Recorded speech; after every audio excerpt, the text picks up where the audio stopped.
On y revient. On retourne au lycée, justement, mais cette fois c'est à Montgeron, le lycée Rosa Parks. Pour quelle raison parle-t-on de ce lycée dans la presse aujourd'hui? C'est le lycée où les deux jeunes gens ont été exclus pour avoir fait une quenelle. Ils sont passés en conseil de discipline hier après-midi. Bonne réponse de Christophe Beaugrand, à cause de leur prof de maths. À cause de la quenelle, exact. C'est la prof de maths qui s'est sentie visée, qui a porté plainte pour apologie de crime contre l'humanité parce qu'ils avaient fait une photo dans les couloirs du lycée en faisant une quenelle. Ce qui me semble quand même totalement surréaliste. En même temps, il faut savoir que ces élèves-là avaient déjà, lors du conseil des classes précédent, pour le délégué de classe, voté Goebbels et Hitler. Ah oui, c'est ça. Donc quand même, il y a des antécédents. Oui, voilà. J'ai quand même l'impression qu'on pète un tout petit peu les plombs dans cette histoire. Il y a récidive. Comment ça péter les plombs? Ils ont fait 4h30 de garde à vue chez les flics, ces deux gamins quand même. C'est comme des ils ont 16 ans. Pas déconner. Mais oui, mais enfin, si à 16 ans, on leur apprend pas déjà que c'est pas bien. Oui, non, mais sauf que faire une connerie, faire un geste, c'est une chose. Aller dire qu'ils font l'apologie de crimes contre l'humanité si, quand c'est c'est. ça. Mais non, je regrette. C'est deux gamins de 15 ans. Tu veux. Mais non. Je suis pas d'accord avec toi. Il mérite plus que mon fils qui a fait 8 heures de garde à vue parce qu'il vendait du shit. alors que son shit était très bon.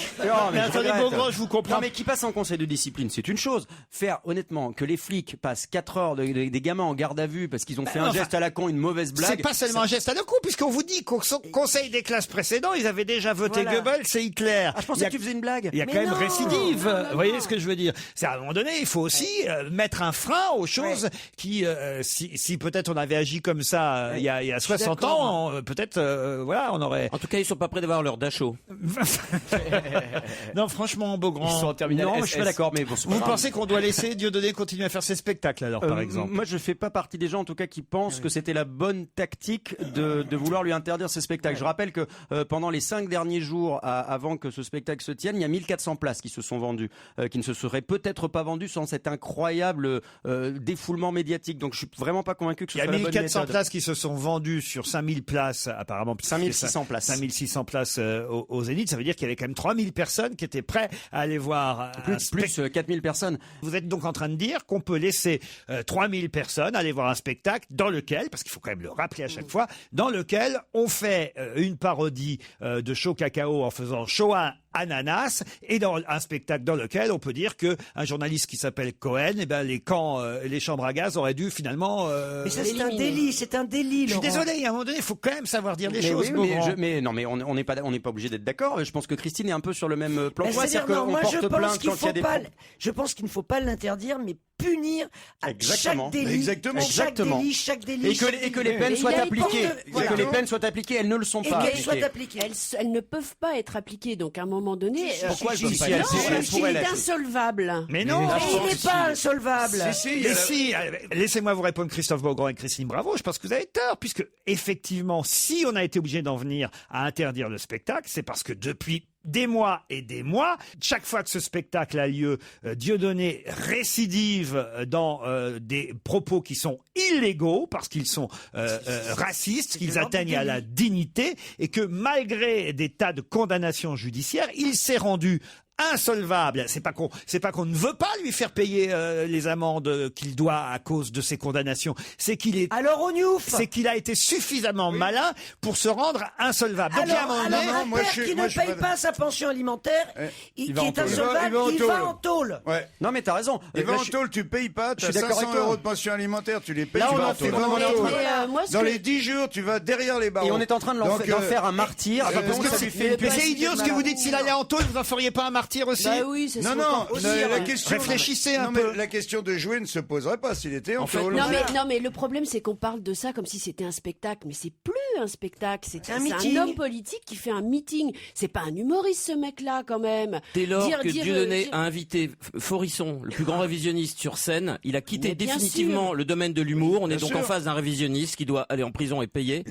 Avéré maintenant que les propos de Dieudonné sont des propos antisémites, la loi doit pouvoir lui interdire de le faire en utilisant tout ce qu'elle peut faire, c'est-à-dire c'est les impôts pas payés. Des tas de gens qui sont boulangers, qui doivent 600 € aux impôts et qu'on menace de mais en laissant la justice faire son travail. Là, il se trouve que le tribunal avait autorisé le spectacle. C'est passé, je trouve, moi personnellement, en termes ça fait beaucoup de coups de zigzag. En termes de communication, c'est passé comme Valls qui voulait à tout prix imposer son truc pour ne pas passer pour un couillon et qui a fait passer le Conseil d'État vraiment à l'arrache. Et moi, je pense que c'est. Il a eu raison parce que si effectivement, s'il avait pas, alors là pour le coup, il a eu raison à partir du moment où il a démarré une action. Imaginez si ça s'était arrêté sur la décision du premier tribunal hier et que le spectacle a eu lieu, que n'aurait-on dit sur Manuel Valls? Là au moins, voyez, il est allé au bout de l'action. Pour moi, il sort le grand vainqueur de cette histoire. Je suis désolé, il a bien eu raison, il est allé au bout. Et enfin, finalement, la justice et le ministère de l'Intérieur vont au bout de ce qui devait être fait. Très bien. D'abord, l'État français peut se tromper, il n'a plus le droit de se tromper. Il s'est déjà trompé en 1940 en votant les pleins pouvoirs à Pétain quand les parlementaires ont dit allons-y, collaborons avec les Allemands. Le devoir de l'État français, définitivement, c'est d'éradiquer tout soupçon d'antisémitisme avant que ça gangrène toute la société française. On a affaire de l'humour nazi, c'est-à-dire à pas d'humour du tout. Il faut sortir du bois et maintenant chacun doit trancher. Je ne supporte plus une fraction de seconde de savoir que Dieudonné peut monter sur une scène.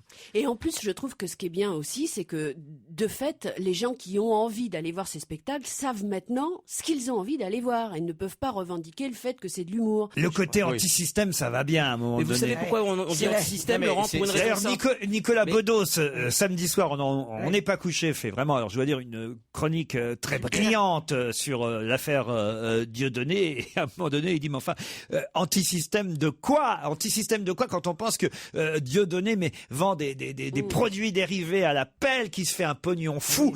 Tu vois qu'il est patient. Et Nicolas Bedos dit mais vous comprenez rien, Berne. Il faut arrêter de dire n'importe quoi sur des sujets comme ça. On peut se faire un pognon fou et être insolvable, vous le savez bien. Il est insolvable parce qu'il s'est organisé son insolvabilité, tout simplement, et que légalement on ne peut rien faire contre ça pour l'instant. Parce que, hélas, il est suffisamment malin pour avoir mis son pognon dans différentes sociétés appartenant à d'autres. Donc non, la justice ne peut rien faire. Autrement, elle l'aurait fait, croyez-moi. Et simplement, cette insolvabilité fait que de toute façon, il faut quand même le dire, il a du pognon partout. Et quand on dit qu'on est contre le système, c'est pas possible, quoi. Il y a un moment donné, il gagne du pognon. Mais tiens, même Nicolas Bedos l'a dit, il doit être juif pour gagner autant de pognon.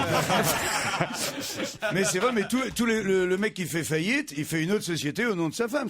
C'est un grand classique. Je voulais juste dire un truc drôle. Maintenant, ça me semble presque plus drôle. J'ai tellement attendu. Je voulais juste caser rapidement que moi, je suis toujours resté solvable. Ils m'ont tout piqué.